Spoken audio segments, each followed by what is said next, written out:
இது பத்ரகாளி அம்மன் ஆன்மீக பயிற்சி மையம். இது வந்து பார்த்தீங்கன்னா இது நவபாஷாணத்தில் செய்த மூலிகை சிலை, 1008 மூலிகைனால செய்யப்பட்ட நவபாஷாணம்.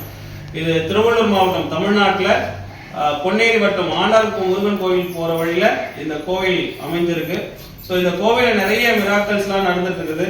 ஸோ நல்ல விஷயங்கள் தான். நம்ம உண்மையாகவே ஆத்மாத்மா வேண்டும் போது நடக்கிற விஷயங்கள். அதில் ஒரு சில விஷயங்கள் நம்மளுடைய கோயிலுக்கு வந்து அதனால பலன் பெற்ற நம்மளுடைய அன்பு நெஞ்சங்கள் அவங்களுடைய அனுபவத்தை இந்த கோவில் வந்து இந்த விஷயங்கள் வேணும், இந்த விஷயங்கள் நடந்தது அப்படின்றத பகிர்ந்துட்டு இருக்காங்க. அது மாதிரி ஒவ்வொரு வீடியோஸ் அவங்களா முன் வந்து பண்றது தான். ஸோ இங்கேயும் அது மாதிரி நடந்த ஒரு உண்மை சம்பவம் தான் இந்த கோவில்ல வேணும் ஒரு விஷயம். இது மாந்திரிகமோ தாந்திரிகமோ எல்லாம் அப்பாற்பட்ட ஒரு தெய்வ சக்தி. இதுக்கு எந்த வித தாயத்தோ எந்த வித மந்திரமோ நாங்கெல்லாம் பெருசா உபயோகிக்கல. வேண்டுதல் வச்சோம் சாமி இது நடக்கணும் அப்படின்னு. ஸோ அதை ஆத்மாத்மா பண்ணும்போது அது நடந்த ஒரு விஷயத்தை பற்றி தான் இங்கே ஷேர் பண்ண போகிறோம். சரி, என் விஷயத்துக்கு வரேன். என்ன பாயிண்ட்னா, ஒரு 2-3 மாசம் இருக்கும். எந்த மாசம் ஐயா? 7ஆம் மாசம், ஜூலை மாசம் நடந்த ஒரு உண்மை சம்பவம். இப்போ வந்து அக்டோபர் மாசம் நடந்துட்டு இருக்குது. அந்த ஒரு 2-3 மாசம் முன்னாடி நடந்த ஒரு உண்மை சம்பவம். இவர் வந்து இவங்களுடைய மனைவி, இவர் பேர் ஐயா, உங்க பேரு? வீரராகவன், மாதவ். இவங்க 2 பேரும் வந்து அரக்கோணமா அந்த கதையை அவரே சொல்லுவாரு. நான் ஷார்ட்டா சொல்லிடுறேன். மண்டியில போகும்போது கீழே விழுந்து அந்த அம்மாவுக்கு அடிபட்டுருது, தலையில அடிபட்டுது. ஜிஹெச்ல இருந்து முடியலன்னு சொல்லி ஒரு விஷயமா சொல்றாங்க. அதுக்கப்புறம் இவங்க எனக்கு ரொம்ப பரிச்சு ரெகுலரா கோயில் போறவங்க ரொம்ப ஃபீல் பண்ணி அவங்களை காப்பாற்றணும்னு சொல்லி வர்றாங்க. சரிமா, உடனே ஒரு யாகம் பண்ணணும்னு சொல்லிட்டு சாமி கிட்ட உட்காந்து நம்ம ஒரு பூஜை பண்ணி வேண்டிக்கிறோம். அதுக்கப்புறம் நடந்த விஷயங்கள் நான் சொல்றதை விட அவங்க சொன்னாவே அது சிறப்பா இருக்கும்.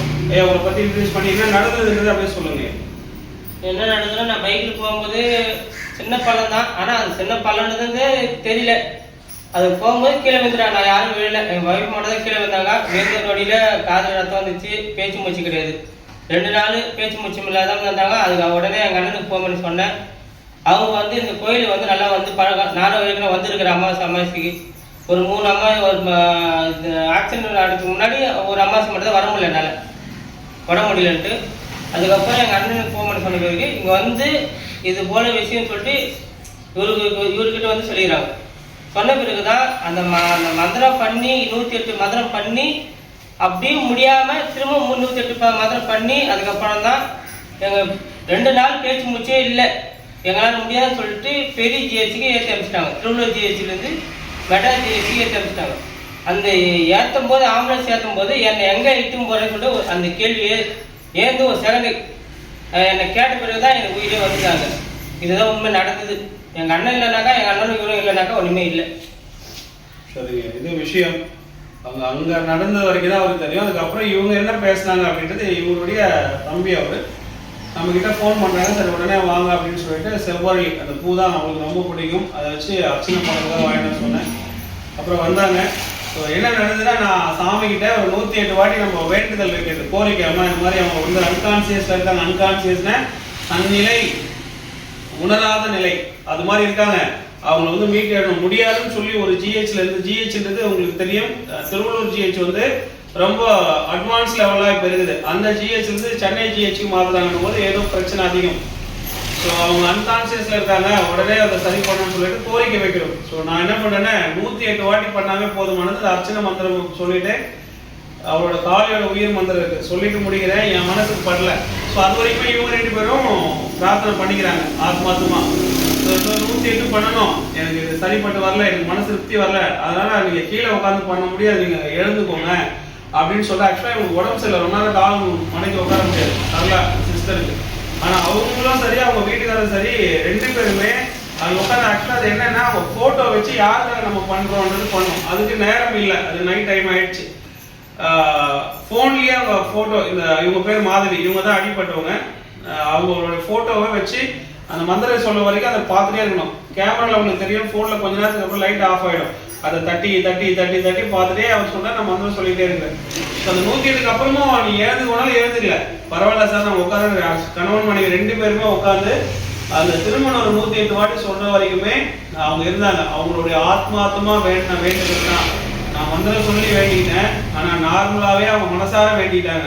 ஸோ இதுல இருந்து நான் சொல்ல வர விஷயங்கள் என்ன அப்படின்னா, எந்த கடவுளானா இருக்கட்டும், ஒரு மண்ணை வச்சு புள்ளியாதான் நினைச்சு பண்ணாலும் அந்த சாமியை நினைச்சு நீங்க வேணாலுமே அங்க சாமி வந்துடும். நம்ம எண்ண அலைகளுக்கு இந்த பிரபஞ்சம் வந்து அது அந்த அளவுக்கு கொடுக்கும். அதனால எல்லாருமே சாமி இல்லைன்றவங்களுக்கும் இது வந்து ஒரு எடுத்துக்காட்டு. எனக்கு தெரியும், நான் பண்ண மந்திர சக்தியால சாமி வந்ததுதான். ஆனா அவங்க வேண்டது தான் அந்த பொண்ணு உடனே அவங்களுக்கு சுயநிலைமை வர வைக்க முடியாது. சரி ஐயா அப்படின்னு பார்த்தா ஆக்சிடென்ட்ல எல்லாம் போயிடுறாங்களே, நிறைய பேர் அடிபட்டாங்க, செத்துறாங்க, எல்லாருக்கும் நீ மந்திரம் பண்ணி காப்பாத்துறாங்க, அது அவங்க கர்ம வேணும். எல்லாத்தையும் செய்யறதுக்குன்னா அப்ப கடவுள்னு ஒருத்தர் இருக்காரு. அந்த கடவுள்கிட்ட நம்ம கோரிக்கை வைக்கிறோம். நான் இதுல என்ன திருப்தி படுத்திக்கிறேன்னா, நம்ம ஒரு 100 பேருக்கு செய்யணும், அது ஒரு 10 பேர் வந்து பழைச்சு வராங்க. ஆனா அந்த 10 பேரை பழைக்க வைக்கக்கூடிய சக்தியை நம்மளால முடியுது கடவுள் கொடுக்குறாங்கன்னா அதுதான் நம்ம திருப்தி பண்ணணும். அப்ப மீதி இருக்கிற அந்த நெகட்டிவா விமர்சனம் பண்ற கூட்டத்துக்கு நான் இதை சொல்ல வரேன் சார்.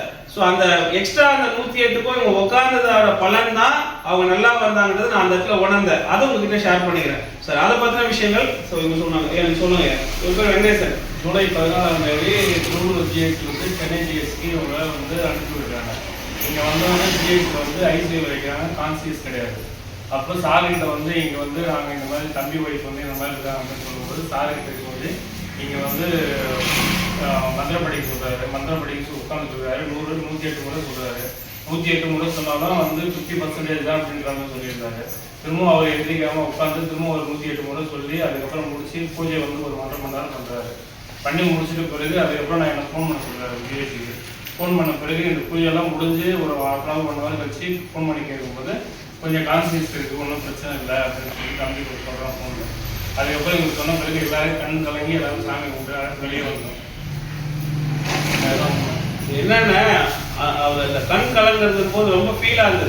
அதெல்லாம் அந்த ஆத்மாத்மா வேண்டதுக்கு இவ்வளவு சக்தியெல்லாம் இருக்கிறதெல்லாம் நாங்கள் அன்னைக்கு உணர்ந்தோம், நான் உட்பட. அதுதான் அவர் ஷேர் பண்றாரு. இது அவங்களோட மனைவி சரளா. அவங்க ஹாஸ்பிட்டல் இருந்து அந்த 2 நாள் 3 நாள் வரைக்கும் அவங்க பிள்ளைங்க வந்து என்கிட்ட தான் இருந்தாங்க. எல்லாம் சின்ன சின்ன குழந்தைங்க தான். அவங்க காலையில எழுந்ததும் அம்மா எங்க கேட்கும் போது எனக்கு கஷ்டமா இருக்கும். அதுக்காகவே நாங்க வந்து அண்ணா கிட்ட வந்து இது மாதிரி இந்த குழந்தைங்களுக்காக அவங்க நல்லா வாங்கி வந்தோம்னா கொஞ்சம் எங்களுக்காக பிரார்த்தனை பண்ணுங்கன்னு சொல்லிட்டு இந்த அம்மா கிட்ட பூஜைக்கு வந்தோம்.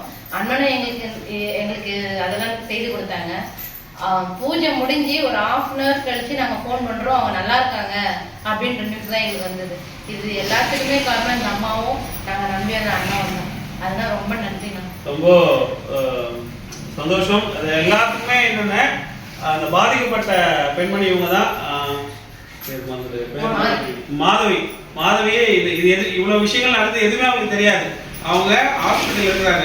அதுக்கப்புறம் அது முடிஞ்ச உடனே ஒரு 10 நாள்லயே 1 வாரத்துலயே அமாவாசை யாக வந்ததுல அந்த பூஜைக்கு வந்திருந்தாங்க. அப்ப வரும்போதும் நாங்க எல்லாத்தையும் பேசணும். அப்ப வீடியோ எடுக்க முடியல, யாரும் எடுக்க மறந்துட்டாங்க. அதுக்கப்புறம் அவங்க கிட்ட இதை பத்தி உங்களுக்கு சொல்ல விருப்பம் இருக்காங்க, நாங்க தாராளமா வந்து சொல்றேன்னு சொல்லியிருக்கேன். இப்பவே சொல்றேன், இது ஏதோ இது ஸ்கிரீன் பிளேவோ ஏற்கனவே பேசிக்கிற நடந்த விஷயம். யதார்த்தமா இவங்க எல்லாமே பாதிக்கப்பட்டு அதனால என்னெல்லாம் கஷ்டப்பட்டு வந்தாலும் அவங்க எல்லாம் பேசின விஷயம் தான். பாதிக்கப்பட்ட பெண்மணி இவங்க தான். இப்போ பேசிட்டே இருக்கும்போது அவங்களுக்கு அழகு வந்துருச்சு. ஸோ அந்த மாதிரியான விஷயம் எல்லாம் நடந்துருக்குதுங்க. ஸோ அவங்க கடைசியா பேசி முடிக்கிட்டோம். சொல்லுங்கம்மா. எனக்கு விழுந்தது கூட எனக்கு தெரியாது, எதுவுமே எனக்கு தெரியாது. என்னை காப்பாத்துனது எங்க அண்ணன், எங்க அக்கா, அந்த சார் தான். அந்த கடவுள் தான் என்னை காப்பாத்துனாரு. எனக்கு எதுவுமே விழுந்தது, பேச்சு முடிச்சு எதுவுமே எங்க வீடு எனக்கு எதுவுமே தெரியாது. ஜிஹெச்பின்னு போட பிறகு ஆம்புலன்ஸ்னு போட பிறகு தான் எனக்கு அங்கேயே உயிர் வந்தது. அது வரைக்கும் எனக்கு எது சுயநலமும் எதுவும் இல்லை. என்னை காப்பாத்துனது எங்க அண்ணன், சாரு, அக்கா தான் என்னை காப்பாத்துனாங்க. இல்லைன்னா நான் உயிரோடவே இருந்திருக்க மாட்டேன். அந்த கடவுளுக்கும் நான் நன்றி சொல்றேன், எல்லாருக்கும் நான் நன்றி சொல்றேன். என்னை காப்பாத்துனது அவங்களதான். அவங்க அழுது அது எல்லாருமே ஒரு மாதிரி கூட பிறந்தவங்க கூட இது மாதிரி செய்ய மாட்டாங்க. எனக்கும் எங்க வீட்டுக்காருக்கும் அண்ணனும் அக்காவுக்கும் ரொம்ப செய்யறாங்க. நான் இந்த நன்றி எப்பவுமே நான் மறக்க மாட்டேன். ஏன்னா அது ஒரு உண்மையா இருக்குது. அவர் கூட பிறந்த தம்பி கிடையாது. சோ அதான் சித்தி பையன் அந்த மாதிரி சொல்லுவாங்க. அப்படிதான் கூட பிறந்தவங்க கூட எங்களுக்கு அந்த மாதிரி செய்ய மாட்டாங்க. எனக்கும் எங்க வீட்டுக்காருக்கும் அக்கா அம்மா அண்ணன் தான் பார்த்து எல்லாமே செய்யறாங்க. அவங்க இருக்கிற வரைக்கும் நாங்க நல்லா இருப்போம். சரி சார். இந்த விஷயம் என்ன, இதுல இருந்து நம்ம புரிஞ்சிக்க வேண்டிய ஒரு விஷயம் என்னன்னா, ஒரு வேதத்துல ஒரு விஷயம் இருக்கு.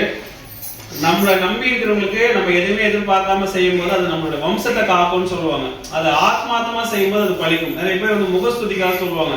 ஏதோ ஒரு விஷயம் ஏற்கனவே சொல்லி நான் பண்ணிட்டு இருப்பேனே என்கிட்ட அப்படி அதெல்லாம் இல்ல. அந்த போன் வந்து அடுத்த செகண்ட் எனக்கு போன் பண்ணி பதக்கமா வர்றாங்க.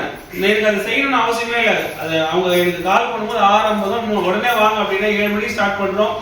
8:20 வரைக்கும் அந்த பூஜை போயிட்டே இருக்கு. ஒரு மந்திரத்தை சொல்றது எனக்கு அதிகபட்சம் 20 நிமிஷம் தான் ஆகும். ஆனா ரொம்ப பொறுமையா சொல்றோம். 108 பத்தில் அடுத்த 107 சொல்றோம். ஒரு 8:20க்கு அப்புறமா தான் கவலைப்படாதீங்க, நீங்க அதுக்கப்புறம் ஃபோன் பண்ணுங்கன்னு சொன்ன விஷயங்கள்லாம். இதுலேருந்து நாங்கள் சொல்லக்கூடிய ஒரு விஷயம் என்ன அப்படின்னா, எந்த ஒரு விஷயமா இருந்தாலும் மனசார அதை நம்பும் போது ஒரு சிலர் கொஞ்சம் தாமதமாகும். நம்ம மனசை வந்து தளர விடக்கூடாது. அந்த பொறுமை வந்து யாருக்கு இருக்கோ அவங்க வந்து சக்சஸ் ஆகிடுவாங்க. இன்னைக்கு பார்த்தீங்கன்னா இங்க வரைக்கும் இருக்காங்கன்னா அது கடவுளோட அனுகிரகம் தான். அதனால இந்த வீடியோ பார்க்குற எல்லா மக்களுக்கும் கடவுள் இருக்கிறாருன்றது உண்மை. அதை நம்புறவங்களுக்கு என்னைக்குமே அது நன்மையை தான் கொடுக்கும். அது அறகுறையா வேணும் போது கண்டிப்பா அது வந்து எந்த பழக்கமே ஆகுது. சாதாரண ஒரு எக்ஸாம்பிளா இப்போ நம்ம தாயத்தை ஒன்று கொடுக்குறோம். அந்த தாயத்தை வந்து நல்லா வேலை செய்யணும் யார் வந்து நம்புறாங்களோ அவங்க அந்த தாயத்தை வேலை செய்யும். அறகுறையா நம்புறவங்களுக்கு வந்து கண்டிப்பா அது வந்து வேலை செய்யாது. ஸோ நீங்க சாமி இருக்குன்றது உண்மை. இது வந்து இந்த நாத்திகவாதிகளுக்கும் நான் சொல்லக்கூடிய விஷயம் அதுதான். இதெல்லாம் ஏன் அப்படி நான் சொல்லலாம். ஸோ இங்க வந்து நீங்க உங்களுக்குள்ள நடந்த ஒரு விஷயங்களை இங்க ஷேர் பண்ணியது ரொம்ப நன்றி. இது பத்ரகாளி அம்மன் ஆன்மீக பயிற்சி மையம் மற்றும் இந்த பத்ரகாளி அம்மன் நவபாஷானத்தில் செய்யப்பட்ட 1008 மூலிகைனால செய்யப்பட்ட ஒரு நவபாஷான மூலிகை சிலை. இது இந்தியாவில் தமிழ்நாட்டில் திருவள்ளூர் மாவட்டம் பொன்னேரி வட்டம் ஆண்டார்குப்பம் முருகன் கோயில் போற வழியில இருக்கு. முடிஞ்சா கண்டிப்பா உங்களுடைய லைஃப்ல ஒரு நாள் வந்துட்டு போங்க. நீங்க நினைச்ச விஷயங்கள்லாம் இனிதான் நடக்கும். நன்றிப்பா.